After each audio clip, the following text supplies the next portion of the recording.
മിശിഹായിൽ പ്രിയമുള്ള സഹോദരീ സഹോദരന്മാരെ, പ്രിയമക്കളെ, ഈ പ്രഭാതത്തിൽ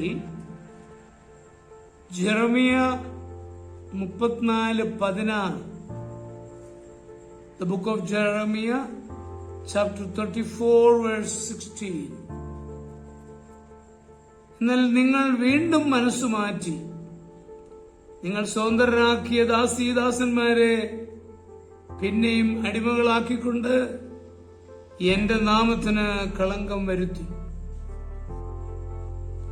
ആപത്തും അനർത്ഥവും ഉണ്ടാകുമ്പോൾ ദൈവത്തെ ആശ്രയിക്കുകയും നല്ല തീരുമാനങ്ങൾ എടുക്കുകയും ചെയ്ത പലരും അപകട മേഖല കടന്നു കഴിയുമ്പോൾ പഴയ രീതിയിൽ തന്നെ ജീവിതം നയിക്കുന്നത് കാണാറുണ്ട്.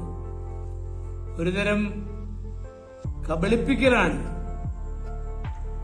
ദൈവത്തോട് കാട്ടുന്ന ഇത്തരം വഞ്ചനയിൽ വീഴാതിരിക്കുവാൻ നമ്മൾ പ്രത്യേകം ശ്രദ്ധിക്കണം. ബാബേൽ രാജാവ് ജെറുസലേമിനെ ആക്രമിച്ചപ്പോൾ യഹൂദ രാജാവായ സിദെക്കീയാവ് ദൈവാനുഗ്രഹം ലഭിക്കുവാനിടയായി.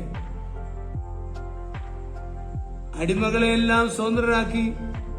ശത്രുക്കൾ മടങ്ങിപ്പോയി കഴിഞ്ഞപ്പോൾ ഇട്ടവച്ചവരെയെല്ലാം വീണ്ടും പിടിച്ചടിമകളാക്കി. ഈ അനീതി കണ്ട പ്രവാചകൻ അതിനെതിരായി പ്രവചിച്ചു. ആപത്തുകാലത്തുണ്ടായ ദൈവാശ്രയവും നീതിബോധവും സുഖകാലം ആഗമിച്ചപ്പോൾ ഇല്ലാതായി. അതിന്റെ അനന്തരഫലം നാശമായിരുന്നു. ഫറവോ രാജാവും ഈ രീതിയിൽ പ്രവർത്തിച്ചു നശിച്ചതിന് ഉദാഹരണമാണ്. മോശയുടെ വാക്കുകൾ പ്രകാരം ബാധകൾ ഉണ്ടായപ്പോൾ ഇസ്രായേലിനെ വിട്ടയക്കാമെന്ന് സമ്മതിച്ചു. ബാധ മാറിയപ്പോൾ മോശയെ ആട്ടിക്കളയുകയും ചെയ്തു. അവസാനം ഫറവോനും സൈന്യവും ചെങ്കടലിൽ മുങ്ങി മരിച്ചു. ആപത്തുകാലത്ത് നാം ദൈവത്തോട് കരാറുകൾ ചെയ്തവരാണ്. ജോലി അന്വേഷിച്ച് അലഞ്ഞു നടന്ന കാലത്ത് മുട്ടിപ്പായി പ്രാർത്ഥിച്ചവരാണ്.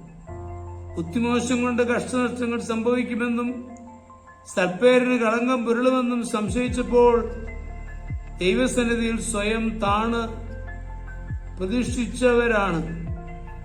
അപ്രകാരം ജീവിതത്തിൽ വരുത്തുവാൻ ആഗ്രഹിച്ച തിരുത്തലുകൾ പുതുതാക്കി ഉറപ്പിക്കുന്നു. നാം ദൈവത്തെ വഞ്ചിക്കുവാൻ ശ്രമിക്കരുത്.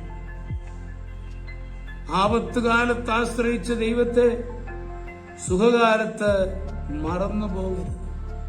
നമ്മുടെ കർത്താവ് ഈശോയുടെ കൃപയും പിതാവായ ദൈവത്തിന്റെ സ്നേഹവും പരിശുദ്ധാത്മാവിന്റെ സഹവാസവും നമ്മളെല്ലാവരോടും കൂടി ധാരാളമായിട്ടുണ്ടായി എപ്പോഴും എപ്പോഴും എന്നേക്കും.